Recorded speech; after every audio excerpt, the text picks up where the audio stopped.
कारगुजार सदर बीआरएस के तारक रामा राव ने आज मरकज पर जोर दिया है कि वो आंध्र प्रदेश से ताल्लुक रखने वाली जाह्नवी कंदोला के खानदान को इंसाफ की फराहमी को यकीनी बनाएं। जाह्नवी को जारिया बरस 23 जनवरी को सियाटल में पुलिस की तेज रफ्तार कार ने टक्कर दे दी थी, जिसके नतीजे में जाह्नवी की मौत वाक़ई हो गई थी।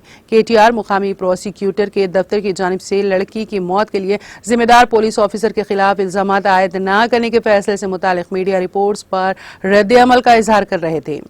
केटीआर ने कहा कि शवाहिद की कमी का हवाला देते हुए सड़क हादसे के लिए जिम्मेदार पुलिस ऑफिसर के खिलाफ अदम कार्रवाई बेरहमाना फिल वाकई नाकाबिल कबूल है।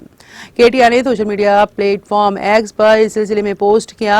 साबिक रियासती वजीर व रुकन असेंबली सिलसिला तारक रामा राव ने वजीर खारिजा एस जयशंकर से दरख्वास्त की है कि वो इस मामले को अपने अमेरिकी हम मनसब के सामने उठाएं। उन्होंने इस मामले की गैर जानिबदाराना और आज़ादाना तहकीकात का मुतालबा किया। केटीआर ने यह भी मुतालबा किया है कि हिंदुस्तान में अमेरिकी सिफारत खाना और मामले को हुकूमत अमेरिका के ओहदेदारों के सामने पेश करें और झांसी के खानदान को इंसाफ की फराहमी को यकीनी बनाएं। केटीआर ने कहा कि ये एक सानेहा है कि एक नौजवान तालिबा बुलंद अज़ाइम के साथ आगे बढ़ रही थी कि उसकी जिंदगी का खात्मा हो गया। इससे भी ज्यादा अफसोसनाक और सदमा अंगेज बात यह है कि मुतासरा को इंसाफ फराहम नहीं किया गया है। सियाटल में 23 साला जाह्नवी कंडोला सड़क अबूर कर रही थी कि पुलिस की गाड़ी की टक्कर के बायस उसकी मौत वाक़ई हो गई।